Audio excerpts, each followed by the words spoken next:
Hello students, इस video में आज हम सभी कन्वर्जन मेथड पढ़ेंगे सिंगल एंट्री सिस्टम का।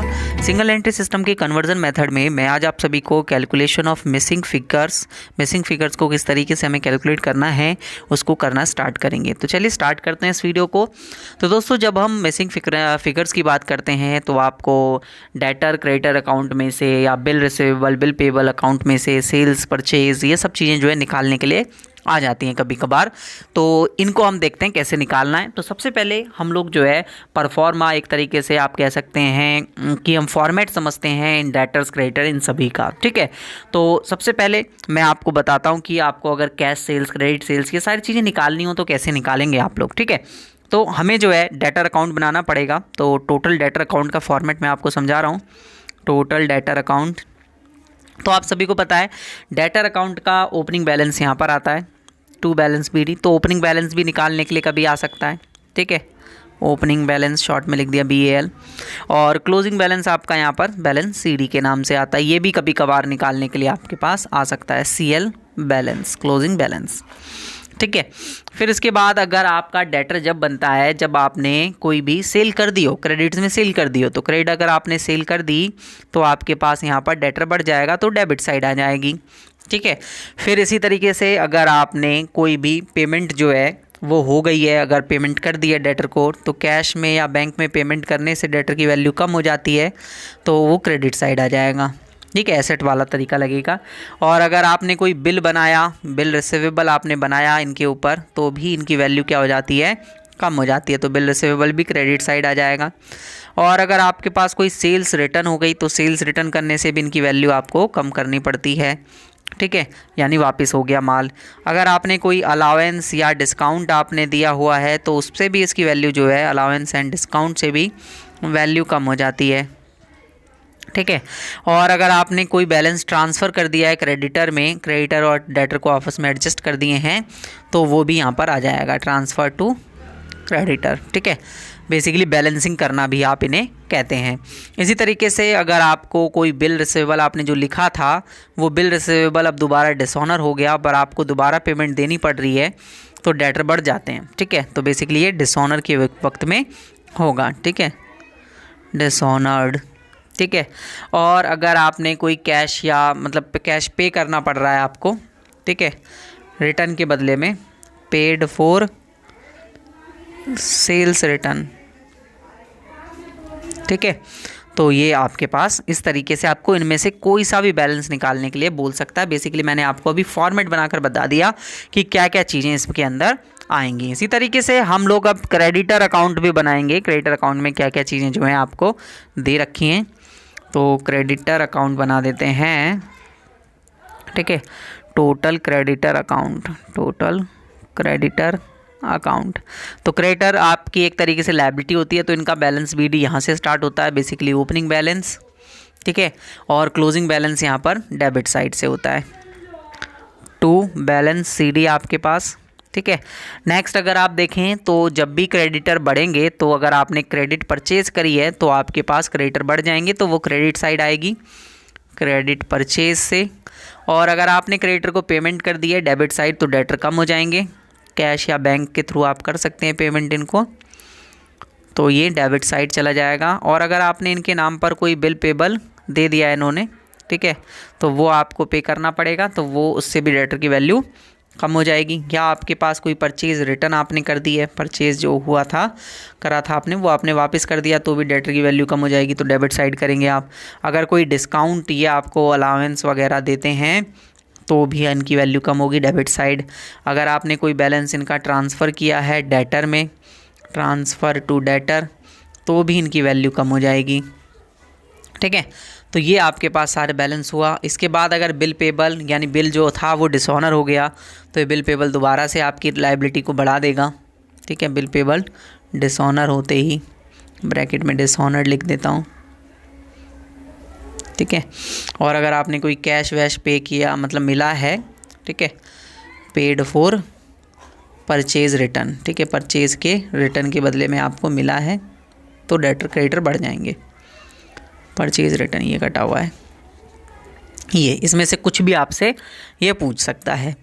इसी तरीके से bill payable, bill receivable account भी बनवा सकता है आपसे। तो एक और फॉर्मेट हम पेस्ट करते हैं, ठीक है। अब बिल रिसीवेबल अकाउंट बनाएंगे तो बिल रिसीवेबल एसेट्स की तरह आपको लेके चलना है, रिसीवेबल अकाउंट, ठीक है। बिल रिसीवेबल एक एसेट्स है, तो एसेट्स जब बढ़ती है तो डेबिट होती है, तो बैलेंस डेबिट साइड से स्टार्ट होगा, बैलेंस BD, ख़त्म होगा क्रेडिट साइड से बाय बैलेंस CD, ठीक है। और आपने अगर बिल क्रिएट हुआ है क्रेडिटर से, ठीक है, तो बिल रिसीव होगा तो बिल बढ़ जाएगा अगर आपने सन्ड्री क्रेडिटर वगैरह, ठीक है, जो भी नाम होगा उसका उसके नाम से। और अगर कैश और बैंक में पेमेंट हो जाती है तो बिल ख़त्म हो जाएगा, मतलब बिल की पेमेंट हो गई है, तो वो डेबिट साइड। और अगर कोई डिसऑनर होता है, ये आपके पास बिल रिसीवल का है, ठीक है, bill received from debtor, creditor इसलिए लिखा जा रहा है क्योंकि इसके लिए तो क्रेडिटर होगा वो। और सन्ड्री डेटर, अगर बिल डिसऑनर हो जाता है तो डेटर दोबारा से बन जाएगा बिल डिसऑनर्ड,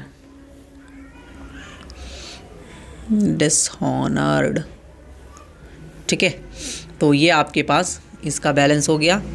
इसी तरीके से हम बिल रिसीवेबल का भी अकाउंट बना सकते हैं, और बिल रिसीवेबल अगेन एक लायबिलिटी है, तो इसके पास आप लायबिलिटी के तौर पर इसको लेके चलेंगे। फॉर्मेट,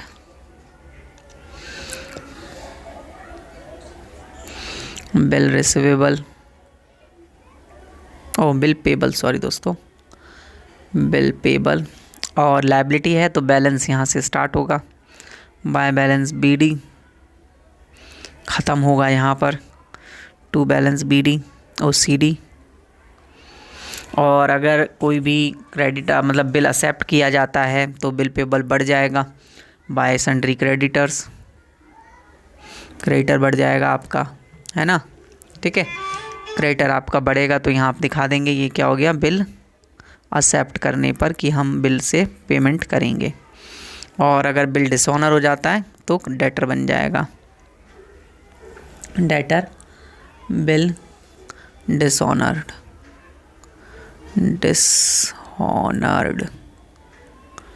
ठीक है। और अगर कैश या बैंक में कोई पेमेंट कर देते हैं हम बिल की तो बिल ख़त्म हो जाएगा। इनमें से आपसे कुछ भी ये निकलवा सकता है, ठीक है, क्लोजिंग बैलेंस किसी भी चीज़ का। तो ये हो गया इन सभी का। अब मैं आपको डेटर और क्रेडिटर का एक क्वेश्चन कराता हूँ, जहाँ पर आपको मिसिंग बैलेंसेस निकालने हैं डेटर्स एंड क्रेडिटर्स के, ठीक है। तो इस क्वेश्चन को आप देखिए, और फॉर्मेट को पहले आपने नोट कर ही लिया होगा। तो इस वाले क्वेश्चन में आपके पास ये बैलेंसेस दिए हुए हैं। तो सबसे पहले हम डेटर अकाउंट, फिर क्रेडिटर अकाउंट, ये सब चीज़ें बना देते हैं, और इससे हम क्वेश्चन को कैलकुलेट कर सकते हैं, ठीक है। तो देखिए क्वेश्चन में आपके पास पहले देख लेते हैं क्या क्या दिया हुआ है। क्रेडिटर ओपनिंग, डेटर, ठीक है, दोनों ओपनिंग है, हाँ ये ओपनिंग बैलेंस है, क्लोजिंग बैलेंस है डेटर का। स्टॉक का opening closing, during the year purchases दी हुई है। Discount allowed to debtor, customer यानी creditor debtor, cash paid creditor, bill issued, bill payable issued, bill receivable customer, cash received and bill receivable, bill dishonoured, ठीक है, ये सारी चीज़ें दी हुई हैं।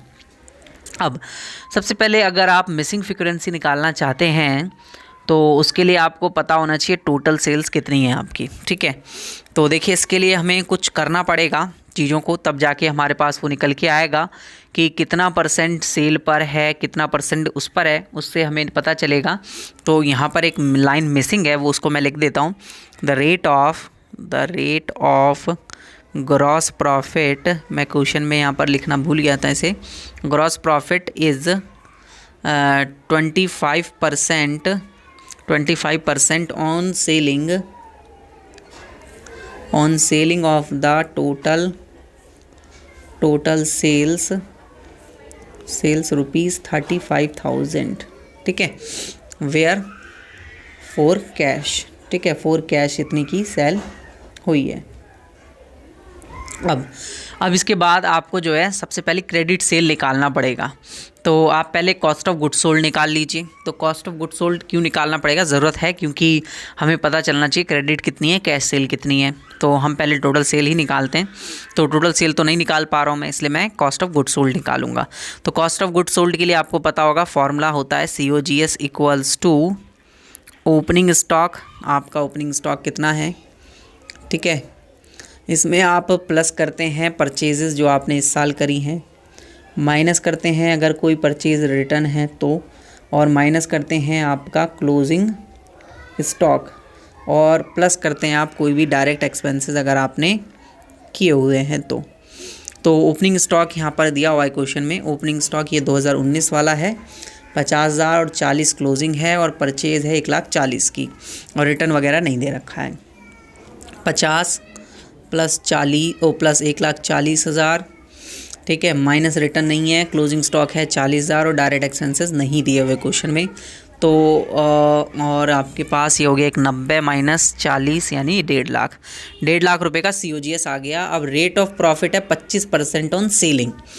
तो देखिए सेल्स पर आपके पास 25% है, यानी कि 25/100, 1/4, तो 1/4 है सेल पर। जब आप किसी प्रोडक्ट को 4 रुपये में बेचते हैं तो 1 रुपये का प्रॉफिट कमाते हैं, तो कॉस्ट पर आपके पास 1/3 हो जाएगा, क्योंकि वो 3 रुपये का होगा, जब भी तो आप उसको 4 रुपये में बेच पाएंगे ना 1 रुपये प्रॉफिट कमा के। तो कॉस्ट पे आ गया 1/3। तो यहाँ से पहले आप निकाल लीजिए ग्रॉस प्रॉफिट। तो ग्रॉस प्रॉफिट जो है कॉस्ट का हो जाएगा, gross profit equals to cost का यानी 1.5 लाख का 1/3, यानी कि 50,000 रुपये आपके पास आ गया। अब आपको सेल्स निकालनी है, तो सेल्स इक्वल्स टू होगा आपके पास cost of goods sold plus gross profit, दोनों, ठीक है, तभी तो सेल होगी प्रॉफिट और कॉस्ट जुड़कर। तो 1.5 लाख रुपये प्लस 50,000 रुपये का प्रॉफिट इक्वल्स टू आपके पास 2 लाख रुपये की यहाँ पर क्या आ गई, सेल्स आ गई, ठीक है। तो 2 लाख रुपये की सेल्स आ गई, और इसमें से कैश सेल्स ऊपर देखिए कितना था, 35,000 रुपये। तो टोटल सेल्स इक्वल्स टू आपके पास फॉर्मूला होता है total sales equals to cash sales plus credit sales plus credit sales. तो टोटल सेल्स आपके पास 2 लाख रुपए की हैं, इसमें से कैश सेल्स 35,000 रुपये आप माइनस करेंगे तो आपके पास बची क्रेडिट सेल्स आ जाएगी, ठीक है। तो credit sales equals to 2 lakh minus 35,000 equals to 1,65,000 रुपये की क्रेडिट सेल आ गई। अब आप डेटर अकाउंट बनाइए, क्योंकि डेटर अकाउंट में क्रेडिट सेल की ज़रूरत रिक्वायरमेंट थी हमें। फॉर्मेट पेस्ट कर देते हैं यहाँ पर। तो अब हम बना रहे हैं डेटर्स अकाउंट। डेटर्स का ओपनिंग बैलेंस यहाँ पर, टू बैलेंस BD, और क्लोजिंग बैलेंस यहाँ पर, by balance CD, credit cell यहाँ पर, क्रेडिट सेल्स अभी निकाला 1,65,000 रुपये। बिल वगैरह देख लेते हैं। अब देखिए डेटर का आपको क्लोजिंग 2020 का बैलेंस दिया हुआ है, बट ओपनिंग का नहीं दिया हुआ है, ठीक है ना। और बिल रिसीवेबल भी दिया हुआ है, बिल रिसीवेबल ऑफ कस्टमर 35,000 रुपये और 37,400, ठीक है, 35,000 रुपये का बिल और 37,400 का closing balance bye bill receivable, यानी कि BR लिख देता हूँ मैं शॉर्ट में। डिस्काउंट, कैश पेमेंट, ये सब देख लेते हैं क्या क्या पेड किया। कैश पेड टू कस्टमर, ये रहा कैश रिसीव फ्रॉम देम, यानी कस्टमर से 1,60,000 रुपये आपको मिल गए।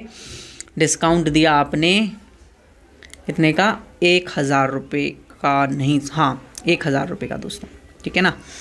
तो ये आ गया आपके पास 1,60,000 का कैश, और डिस्काउंट बाय डिस्काउंट 1,000 रुपये। तो अब आपके पास और कोई बैलेंस नहीं है। बिल डिसऑनर वगैरह देख लेते हैं। बिल्कुल, बिल रिसीवेबल डिसऑनर ये रहा, कितने का, 2,000 रुपये का। BR डिसऑनर, तो BR डिसऑनर होता है तो यहाँ पर आ जाएगा टू BR ब्रैकेट में डिसऑनर्ड, कितने का, 2,000 रुपये। अब देखिए ओपनिंग बैलेंस आ रहा है, यानी कि इसमें है ना आपके पास निकल के, तो ये टोटल कर लेंगे आप, और इधर में से इसमें से माइनस सारे बैलेंसेस को, तो ये हो गया बैलेंस 2,33,400 माइनस दिस बैलेंस 1,67,000, तो 66,400 रुपये का आपके पास बैलेंस निकल के आया, बैलेंसिंग फिगर, ठीक है। तो यहाँ से आपने निकाला ये वाला बैलेंस ओपनिंग बैलेंस आपको निकालना था। ठीक है, अब इसी तरीके से क्रेडिटर अकाउंट बनाएंगे और वहाँ पर कैलकुलेट करेंगे उसका बैलेंस, देखते हैं उसका ओपनिंग बैलेंस कैलकुलेट करना है या क्लोजिंग बैलेंस। तो क्रेडिटर के लिए भी एक फॉर्मेट पेस्ट कर लेते हैं हम लोग। टोटल क्रेडिटर अकाउंट, ठीक है, इनका ओपनिंग बैलेंस यहाँ से स्टार्ट होगा बाय बैलेंस BD और to balance CD, credit sale, credit purchase, credit purchase और बिल पेबल, बिल पेबल बनेगा तो यहाँ पर। ठीक है, देख लेते हैं क्या क्या दिया हुआ है, फिर डालते जाएंगे एकदम जल्दी। क्या है, क्रेडिटर का ओपनिंग बैलेंस दिया हुआ है 20,600, परचेज दी हुई हैं, कैश नहीं पता तो डायरेक्ट क्रेडिट ही मान लो, 20,600 और 1,40,000, 1,40,000 रुपये। बिल वगैरह का बैलेंस देखते हैं, तो आपने डिस्काउंट दिया क्रेडिटर को 800 रुपये का, क्रेडिटर को कैश पे कर दिया 1,05,000 रुपये, बिल पेबल इशू हुआ 20,000 रुपये का। ठीक है, बिल पेबल से कम हुई होगी उसकी वैल्यू, और बिल पेबल डिसऑनर वगैरह। ठीक है, डाल देते हैं। सबसे पहले बिल पेबल इशू हुआ 20,000 रुपये का और डिस्काउंट दिया 800 रुपये का, डिस्काउंट 800 रुपये, और कैश दिया था 1,05,000 रुपये का। ठीक है, यहाँ तक आपको समझ में आया होगा, बहुत ही सिंपल है। अब आपके पास और कोई बैलेंस नहीं है तो आप कर दीजिए क्लोजिंग इसका। तो 1,60,600, 1,60,600 माइनस 10-20 और 1,25,800, तो आपके पास यहाँ क्लोजिंग बैलेंस आएगा बैलेंसिंग फिगर में 34,800 रुपये का बैलेंसिंग फिगर। ठीक है, तो यहाँ से आपके पास ये क्लोजिंग बैलेंस डेटर और क्रेडिटर का निकालना हम सीख गए। नेक्स्ट एक और लेक्चर होगा जहाँ पर मैं आपको टोटल परचेज़ और सेल्स निकालना सिखाऊंगा उस क्वेश्चन में। देखिए, इसके बाद ये क्वेश्चन है, तो इस क्वेश्चन में आपको टोटल सेल्स और परचेज़ आपको निकालनी होगी, क्वेश्चन में कितनी गिवन है। तो ये मैं आपको नेक्स्ट वीडियो में कराऊँगा। यहाँ तक आपको चीज़ें समझ में आ गई होंगी। ठीक है, क्योंकि लेक्चर काफ़ी बड़े बड़े हो जाते हैं और आप एक टॉपिक के बार में पढ़ें तो बेटर रहता है मेरे ख्याल से, है ना। चलिए नेक्स्ट लेक्चर में मिलते हैं।